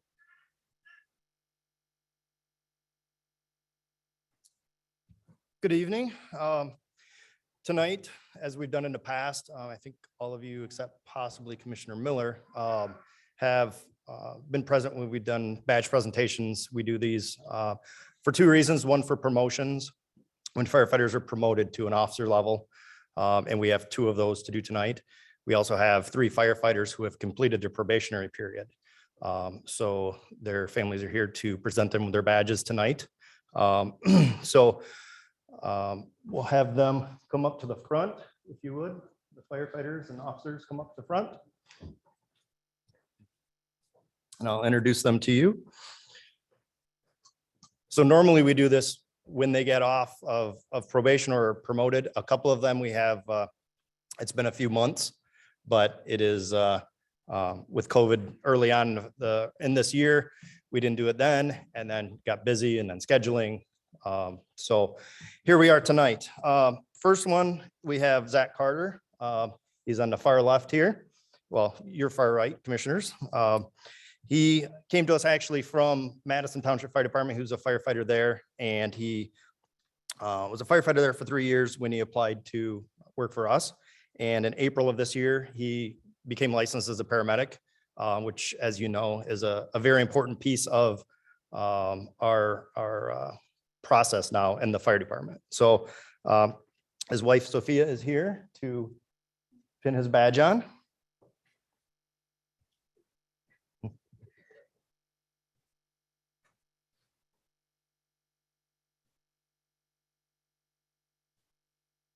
This is always the tricky part, is the badge. All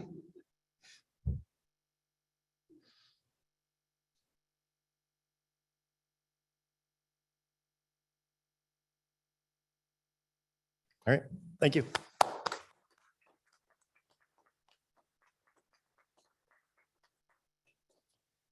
Next, Nick Brandemill. They're out of order here, but Nick's the one to my right here.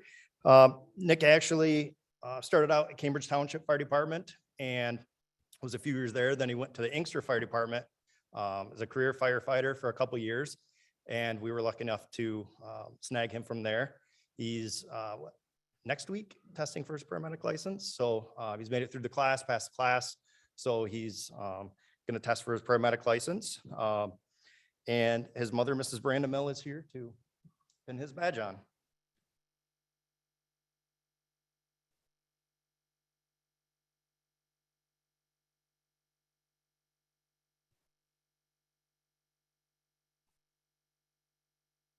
Very good. Thank you.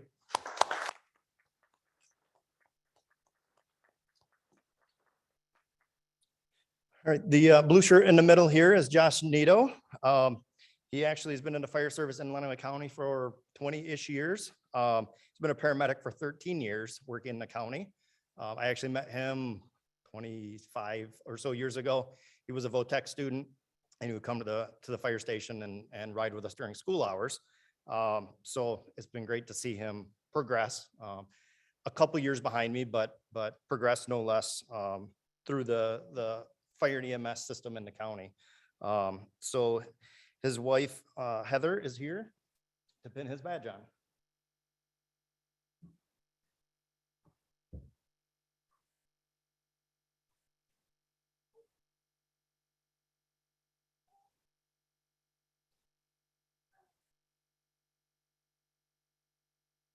Thank you.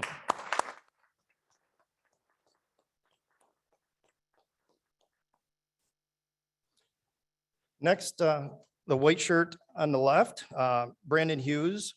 He started out in Liberty Township Fire Department up in Jackson County, and then was hired full-time for the Jackson Fire Department for a couple years. Was laid off from there, so we were able to snag him from there. Has a lot of knowledge in the construction industry, so he leads our building maintenance and that sort of thing. So his wife Stacy is here to pin his badge on. And his 2 daughters.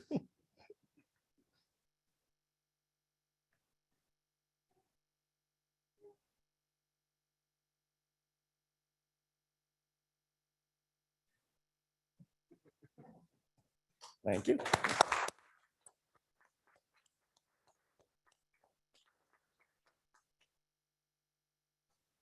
All right.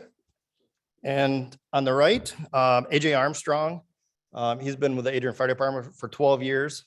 He's being promoted to captain. Actually, I think I missed to say that. Brandon's being promoted to lieutenant on his shift. Has been promoted to captain on his shift. Said he's been with us for 12 years. He was on Cambridge Township Fire Department before that. And he's in charge of actually the county's technical rescue and hazmat teams. So he coordinates those. So tremendous amount of knowledge and experience there. So tonight, his two sons, Rhett and Asher, are gonna come up and pin his badge on. And his wife, Brooke, excuse me, will assist if needed.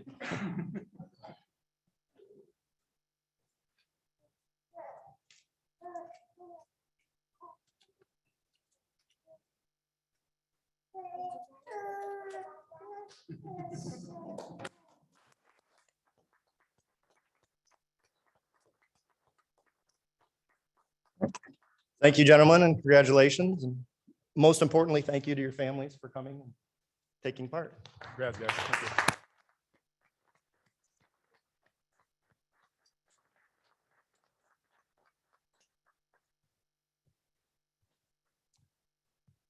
Right.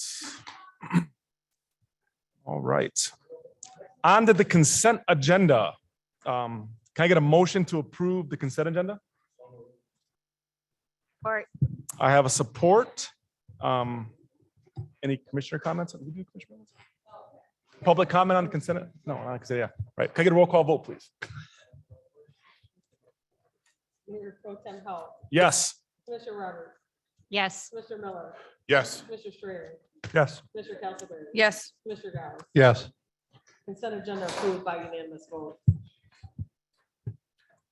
All right, on the ordinances, these are gonna be first readings on the ordinances. There'll be no action taken on these two items.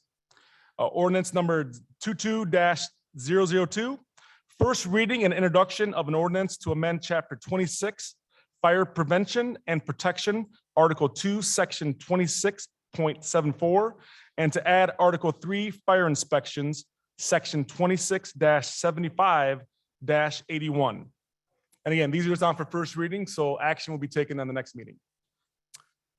Number 2, ordinance number 22-003, first reading and introduction of an ordinance to amend Article 3 of the City of Adrian zoning development regulations and the zoning map to which reference is therein made to the extent of deleting 115 East Maple Avenue from the RO Residential Office District and including the same in the B2 Community Business District. Again, those are just first readings on that. On to resolutions. Resolutions R22-049, Community Development. A resolution to approve an application for a neighborhood enterprise zone certificate for 943 Treat Street. Do I have any, and we'll go public comment in the chambers first on the resolutions, and then we'll go to Zoom. Can I get a motion first? Can I get a motion? So moved.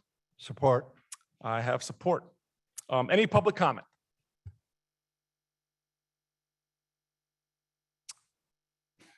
Seeing none, any public comment on Zoom?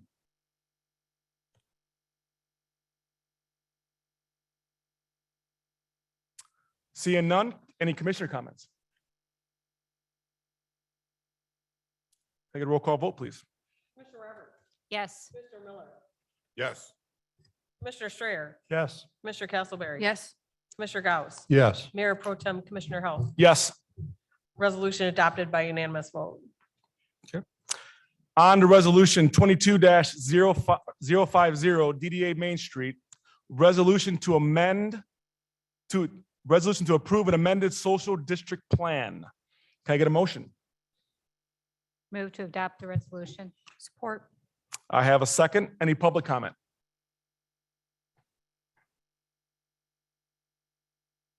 Any public comment on Zoom? Seeing none, any commissioner comments? Can I get a roll call vote, please? Commissioner Miller, Yes. Commissioner Strayer, Yes. Commissioner Castleberry, Yes. Commissioner Gauss, Yes. Mayor Pro Tem Halt, Yes. Commissioner Roberts. Yes. Resolution adopted by unanimous vote. On to resolution 22-051, community development. Resolution to adopt the findings of the planning commission and reject the request to include 1219 East Church in the overlay zone, marijuana 1 East OZM district. Can I get a motion? So moved. Second. I have a second. Any public comment? Seeing none, any public comment on Zoom?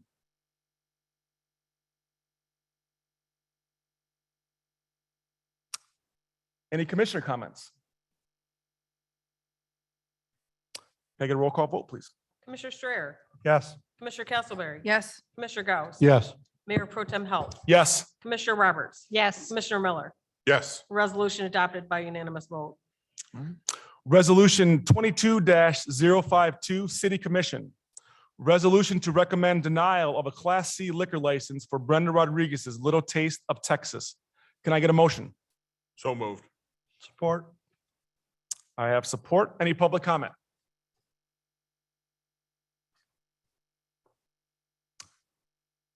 Any public comment on Zoom?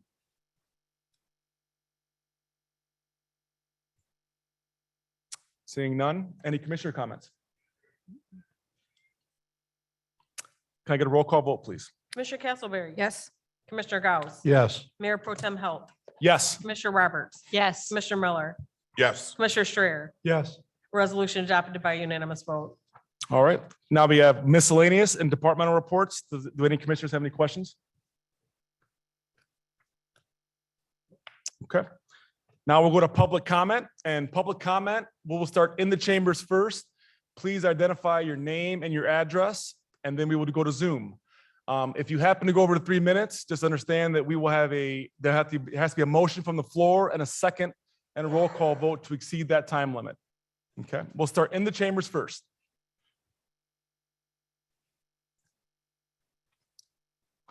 Mayor Pro Tem Halt, City Commission. My name is David Lacoste. I'm a local attorney here in Adrian, and I am running for District 2A, Lenawee County District Court. First of all, I want to commend those firefighters who were honored tonight, and I also want to wish Mayor Heath a quick recovery.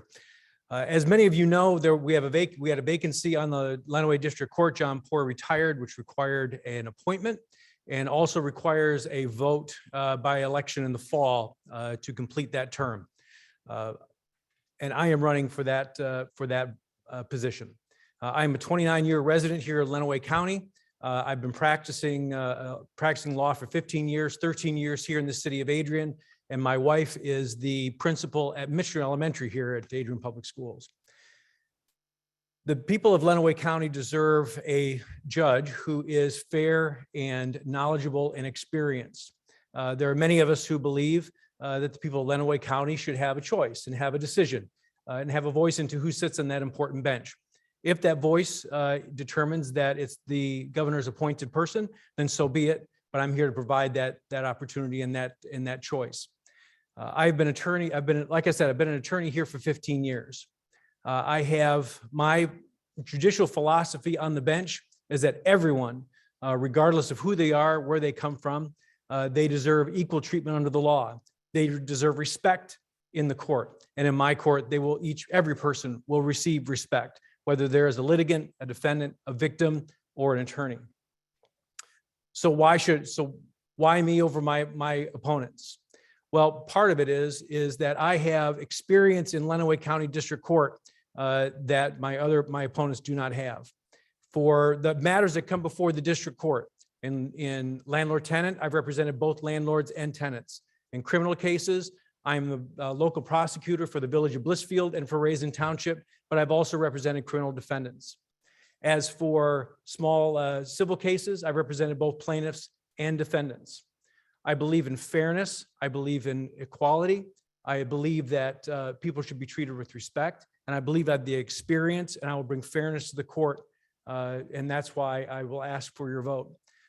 If I may, my approach, and I have a brief handout that has my, if that's. Actually, Dave, just hang out until after the meeting and you can more, yeah, we can't do that right now during the meeting. though, but No you're more than problem. Welcome to do it after the meeting. Thank you very much. You're welcome. Appreciate it.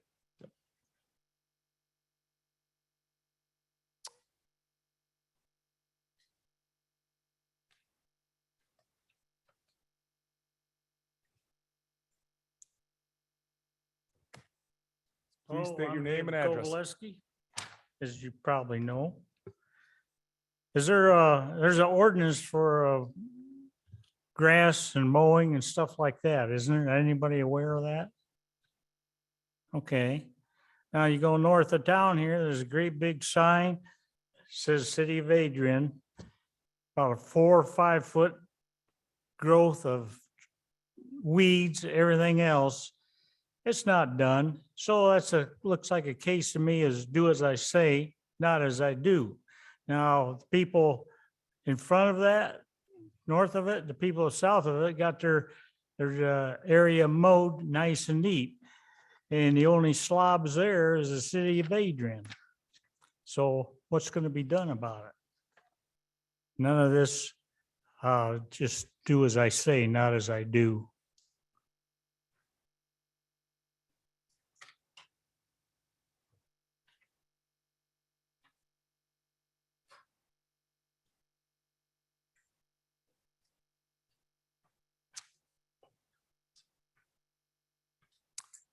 All right, seeing no more public comment in the chambers, we'll go to Zoom. Hello, Joaquin Ramos here, 422 South Winter Street. And that should do the thingy. All right. Oh, A3 had second Fridays fairly recently. Just want to say it went well, and thank you for what support we did get, especially from Commissioner Gauss and from the Mayor Sword Heath. And it was a pretty good turnout, and thank you to those individuals for their help.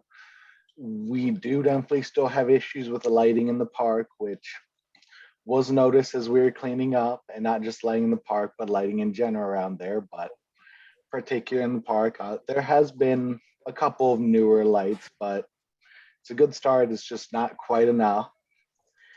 And we also have some issues with a lack of signage in the park, from what my understanding is supposed to be there.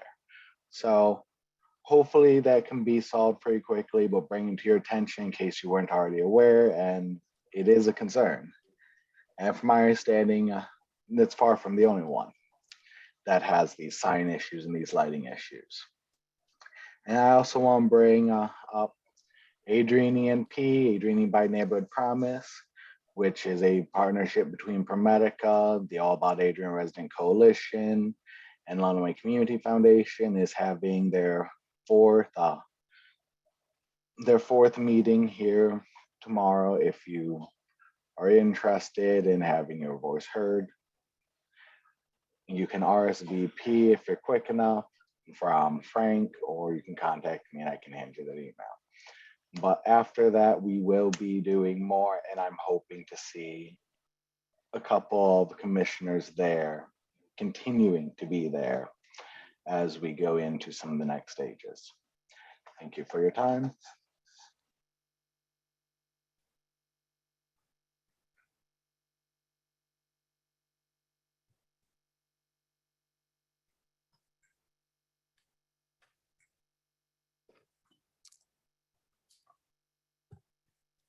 Good evening. Go ahead and state your name and address, please.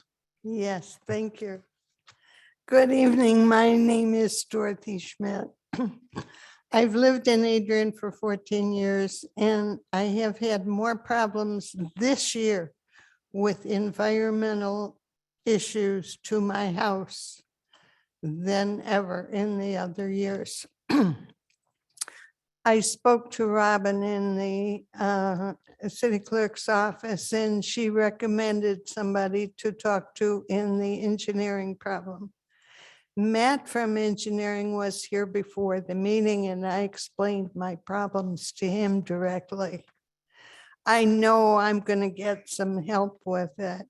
And thank you for your email back, Mr. Elliott. I appreciate it.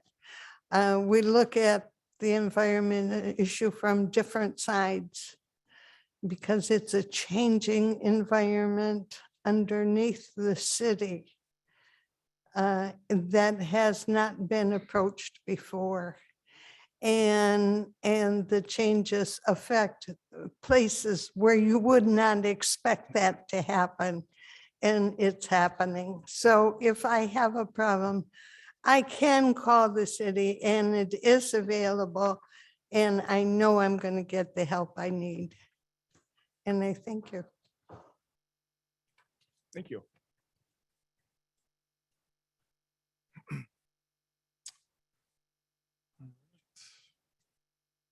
Any commissioner comments?